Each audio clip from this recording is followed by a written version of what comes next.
les réformes ont démarré depuis quelques temps.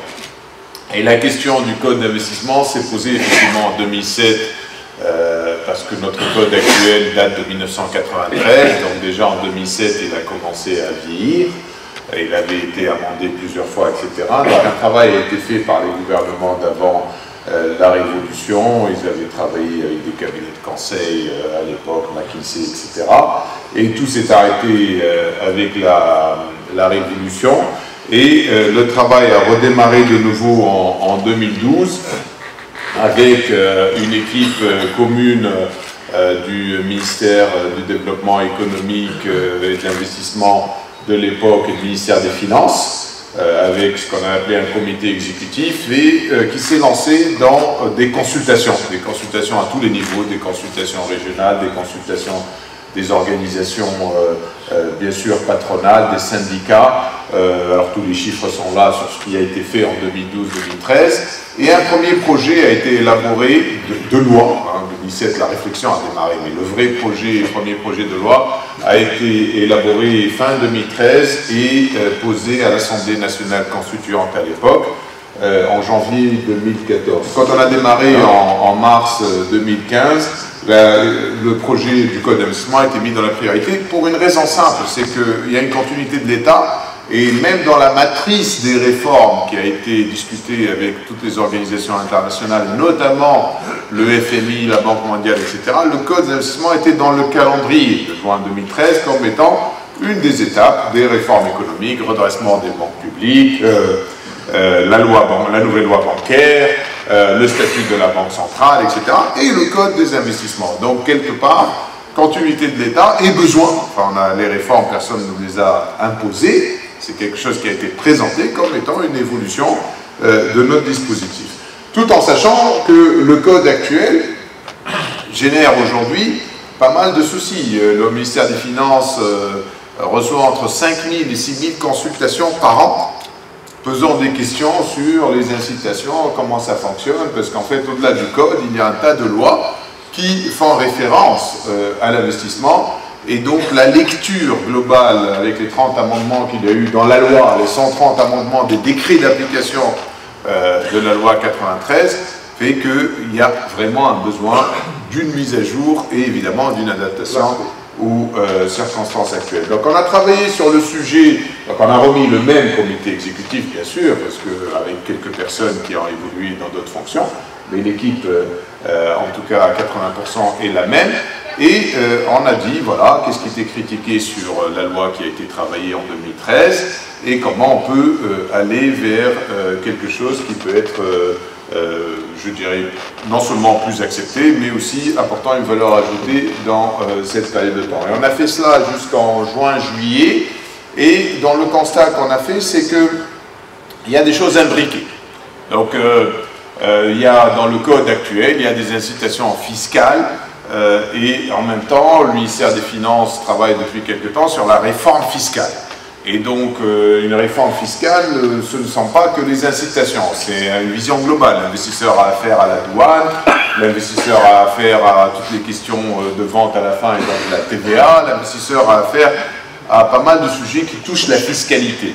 Et donc, le choix qui a été fait avec le ministère des Finances a été de dire, bon, ça devient un peu compliqué d'avoir de la fiscalité un peu partout. L'évolution, la réforme fiscale doit se finir par un code général des impôts où un investisseur ou un opérateur économique, s'il veut regarder ce qu'il en est sur la fiscalité en Tunisie, bah, il ouvre surtout le code général des impôts et il trouve tous les éléments dans le chapitre incitation aux investissements. L'autre contrainte dont on doit tenir compte, et dont on a tenu compte dans le code, c'est que ce qui marche très bien actuellement, il n'y a aucune raison de ne pas le conserver. C'est-à-dire de dire tout était mauvais, c'est pas vrai. Et les opérateurs nous disent qu'effectivement, il y a pas mal de choses qui marchent très bien actuellement. Il faut les renforcer. Il n'y a pas de raison de les enlever ou les remettre en cause. Et il y a des choses nouvelles qui arrivent. Alors sur la fiscalité, l'orientation a été de dire, bon, il y a des choses qui ont été faites, il y a une réforme qui a été faite, la douane est en train d'avancer, la TVA, ça a démarré. Sur les incitations fiscales, on va garder les incitations qui existent dans le code actuel sur l'année, au moins sur l'année 2016, et dans le cadre de la réforme fiscale, sur le Code général des impôts, voir où est-ce qu'on va aller dans le futur. Donc on est arrivé avec un projet de loi qu'on a aujourd'hui en discussion à l'ARP, où il n'y a pas de remise en cause de ce qui existe fiscalement, mais ça a généré des interrogations. Il y a d'accord, mais qu'est-ce qui me garantit après 2016, 2017, qu'est-ce qui va se passer sur le dégrèvement, qu'est-ce qui va se passer sur les avantages fiscaux? Si le Code général des impôts n'est pas prêt en 2016, ça va créer un malaise chez les opérateurs, et donc on a convaincu Sislim et ses équipes de faire une loi fiscale qui va rassurer les opérateurs sur effectivement la pérennité de tout ce qui est incitation fiscale en phase d'investissement, et cette loi sera intégrée dans le Code général des impôts qui lui va traiter plus largement de la TVA, de l'évolution de la douane, etc. Donc on a bien avancé avec eux, mais ils attendent de voir d'abord que est-ce que la loi de Code des investissements va rester à peu près dans le même état d'esprit, parce qu'il y aura un parallélisme, je vous en parlerai plus tard. Alors, sur le nouveau code, alors, il y a un autre sujet qui a été beaucoup posé par les opérateurs économiques, et notamment, qu'ils soient nationaux ou internationaux. Il faut toujours mettre les choses dans leur contexte. Le Code des investissements ne résout pas tous les problèmes des investissements. Alors, beaucoup de gens disent, ah ouais, ok, les codes, les incitations, c'est très bien, etc. Mais en même temps, j'ai des grèves, j'ai ceci, j'ai des problèmes avec les syndicats. Il n'y a pas l'infrastructure qu'il faut pour aller faire du développement régional. Il n'y a pas une clarté sur tout ce qui est sécuritaire. Il n'y a pas... Oui. Jamais dans le monde entier, une loi économique ou un code va résoudre tous les problèmes. Le code se concentre dans tout ce qui est environnement du business, donc ça c'est très important. Il se concentre sur tout ce qui est gouvernance, sur tout ce que l'État peut faire pour inciter les investissements. Ça ne veut pas dire qu'on n'a pas d'autres problèmes. Qu'on résout aussi par d'autres moyens, évidemment, et que ça ne veut pas dire que l'État, qui vient l'État, pas que le gouvernement, l'État, le législateur, le gouvernement, la justice, installer un état de droit pour l'investisseur, c'est très important. Il faut que la justice fonctionne normalement, etc. Ensuite, on n'a pas beaucoup de ressources naturelles, parce que beaucoup de gens viennent investir pour extraire des ressources naturelles. Donc, l'environnement des affaires, avec la bureaucratie, c'est pas excellent. Donc, c'est la meilleure mesure de l'attractivité pour l'investissement d'un pays, c'est de voir deux taux. C'est le taux d'investissement privé par rapport à l'investissement global et le taux d'investissement étranger. Et les deux sont assez bas aujourd'hui en Tunisie. Donc, ça c'est le verre à moitié vide, le verre à moitié plein, le potentiel est énorme. Donc, en fait, il y a trois orientations dans dans le nouveau code des investissements. Il y a les questions d'accès au marché. Un investisseur, il doit savoir quelles sont les règles d'accès au marché. Qu'est-ce qui se passe pour accéder au marché, pour pouvoir investir dans le pays? Ensuite, il y a le 3, je dirais avant, c'est quel est l'environnement? Quels sont mes droits, quels sont mes devoirs, en fait, sur le plan juridique? Qu'est-ce qu'il en est? Comment ça se passe pour moi? Et ensuite, évidemment, quelle est la gouvernance et quelles sont les incitations que présente l'État pour se faire? L'ancien code, enfin le code actuel, hein, c'était un code des incitations. C'était orienté que sur les incitations. L'investisseur n'est pas intéressé que par les incitations. On n'est pas dans un rapport de on vous donne. C'est déjà quelles sont les règles de fonctionnement, quelle est la gouvernance et comment ça se passe. Donc, ce qui est important dans les lois, et les lois, c'est un cadre, les lois, c'est effectivement de préciser comme il se doit le cadre. Et ensuite, dans les décrets d'application, on met le détail. Donc, on a 3 décrets d'application de cette loi, et là, effectivement, on les a finalisés avec le gouvernement, et on a tous les détails. Ce sera la première loi, et on aimerait bien que dans le futur, ça soit toujours ainsi, c'est que quand la loi est prête, le temps que l'Assemblée l'ouvre, les décrets d'application sont prêts, parce que malheureusement, sur la loi des énergies renouvelables, elle a été votée au mois de mai, on attend toujours les décrets d'application. La loi sur les PPP, elle a été votée il y a quelques mois, on attend toujours les décrets d'application. Donc, monsieur le chef de gouvernement a bien recommandé maintenant, c'est qu'on ne souhaite plus avoir de loi qui part à l'Assemblée et que les décrets ne soient pas prêts. Les autorisations. Les autorisations, ce qu'on a, le principe, on l'a mis dans la loi, de dire on doit, chaque administration, et on va les lister une par une. Au départ, on va commencer par combien on a trouvé, une dizaine, c'est évident, et la liste va s'allonger, c'est qu'en face de chaque autorisation, il faut un délai. Et l'administration s'engage sur ce délai. On dit, ah, ça a été fait. Mais à la limite, les opérateurs nous ont dit ça a été fait. Mais quand on arrive à la deuxième, si on est dans une démarche séquentielle bien bureaucrate, qu'on a la première autorisation et que la deuxième administration doit nous donner une autre autorisation, mais qui a besoin de la première autorisation de la première administration, on va dire qu'est-ce qui nous garantit que la première ne nous a pas rejeté? Comme ils ne sont pas connectés entre eux, il n'y a pas moyen de qu'ils vérifient entre elles, parce qu'a priori, l'investisseur a affaire à l'administration tunisienne.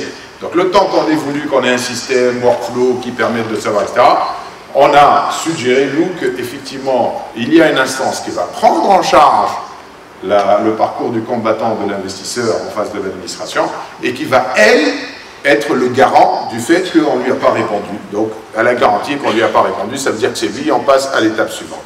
Donc, là, c'est la liste des activités. On va faire une liste unique des activités, essayer dans le plus bref délai possible, essayer d'en avoir qu'une et qui soit la référence pour évidemment les institutions qui régissent l'investissement, mais aussi la douane, etc., qu'on parle le même langage et qu'on soit dans les normes internationales pour que même un opérateur international, quand il arrive dans le pays, une activité économique, et ben en fait, il n'y a pas de raison qu'elle soit différente dans sa dénomination entre la Tunisie, le Maroc, l'Europe ou l'Afrique, quoi, en quelque sorte. On harmonise. Alors, on a un traitement sur tout ce qui est accès au marché, c'est important, on a un traitement particulier pour l'agriculture. Parce qu'une nouveauté qu'on a mis dans le code aujourd'hui, c'est que l'agriculture, globalement, c'est un secteur qui reste encore, tous les secteurs sont des secteurs économiques et sociaux. À partir du moment où vous faites de l'investissement, vous allez faire travailler des gens, vous allez développer une valeur ajoutée, donc l'impact social est aujourd'hui, on a le droit de posséder les terres, notamment quand on est étranger, dans certaines activités, notamment industrielles, etc. On s'est ouvert à tout, sauf l'agriculture. Ça aussi, c'est une nouveauté. Il peut y avoir de la résistance à l'adapter par rapport à ça. Alors, l'autre souci aussi avec les investisseurs étrangers, c'est la question de l'emploi des étrangers. Et donc là, aussi, en termes d'accès au marché, c'est limitatif. Moi, je l'ai vécu dans le domaine du software. Quand on ramène, surtout quand on a un centre de R&D, il y a de la connaissance. Et ça prend parfois des années pour avoir de la connaissance dans certains domaines technologiques, vous savez bien. Et donc, ramener de la compétence qui s'installe en Tunisie pour quelques années permet de recruter des ingénieurs tunisiens ou des opérateurs tunisiens plus rapidement, parce que la connaissance est transmise sur place. Alors, quand vous voyez nos ressources humaines dans le centre de la maison mère, etc., quelque temps, il y a quand même toujours une limitation et je dirais que ça ne facilite pas l'investissement. Donc au départ, nous on a proposé, même dans la première version, qu'il y ait 30% des cadres. On peut permettre 30% des cadres, et là on a eu beaucoup de résistance, et à la fin ça a été arbitré par cette proposition, de la part du ministère de l'Emploi et du ministère des Affaires sociales, et du JTT bien sûr, en disant voilà, on peut avoir des pays qui ont des cadres à la limite même moins payés qu'en Tunisie, etc. On va avoir la crainte de la... Moi j'y crois pas beaucoup, à la crainte qu'on soit inondé par les cadres étrangers. Donc on a arbitré aujourd'hui par le fait que quel que soit le type d'activité, sachant qu'aujourd'hui vous n'avez droit d'amener des cadres étrangers que si vous êtes totalement exportateur, etc., c'est quelle que soit l'entreprise, ils peuvent amener 10 cadres étrangers pour démarrer leur activité, et s'ils ont besoin de plus, ce qui a été le cas toujours pour l'entreprise technologique, qui très sincèrement ils ont toujours autorisé, c'est une autorisation du ministère de l'Emploi qui est nécessaire pour pouvoir aller au-delà. Donc c'est un compromis à la tunisienne. Donc quel est le résumé de tout ce qui est en fait grand changement? Donc c'est qu'il n'y a pas d'autorisation dans le cadre du code d'investissement. On réduit au maximum le nombre d'autorisations et sur 5 ans on va demander secteur par secteur d'aller dans ce sens. On va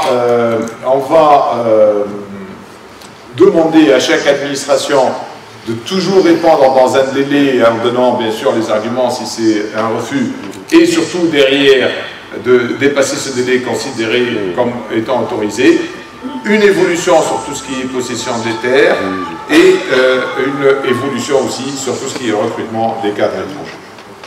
Alors, le deuxième sujet concerne les droits.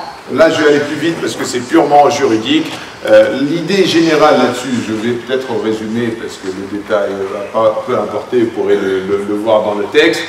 L'idée, c'est qu'on doit être compétitif sur ce sujet, parce que c'est un sujet de compétitivité. Un investisseur, surtout étranger, là ça va beaucoup concerner les investisseurs étrangers, quand il arrive, qu'il voit une législation, ce qu'il aimerait, c'est d'être traité comme l'investisseur local, parce qu'a priori, il peut venir sur une activité où il est en compétition avec l'investisseur local. Et puis après, s'il a un problème, un problème notamment avec l'État, évidemment l'investisseur local, c'est un problème avec l'État, il a la juridiction locale, donc l'étranger peut avoir la juridiction locale, mais il peut avoir des capacités d'arbitrage aussi. Et donc il y a des cas particuliers sur lesquels il peut y avoir des capacités d'arbitrage. Et là, l'équipe juridique, etc., a comparé ce qui existe chez nous par rapport à ce qui peut exister dans des pays évidemment compétiteurs, ou les derniers pays qui ont fait des codes d'investissement assez compétitifs, comme la Croatie, comme la Malaisie, etc. Et donc on s'est un peu mis à jour par rapport à tout ça, et normalement, aujourd'hui, dans ce qu'on a proposé, que ce soit les obligations de l'investisseur, que ce soit ses droits, on commence à avoir un texte qui est quand même assez compétitif sur le plan juridique. Et on l'a évidemment exposé à quelques ordres concernés, il y a des avis, mais globalement, les gens considèrent qu'on est dans un texte qui nous rend compétitifs sur ces questions juridiques.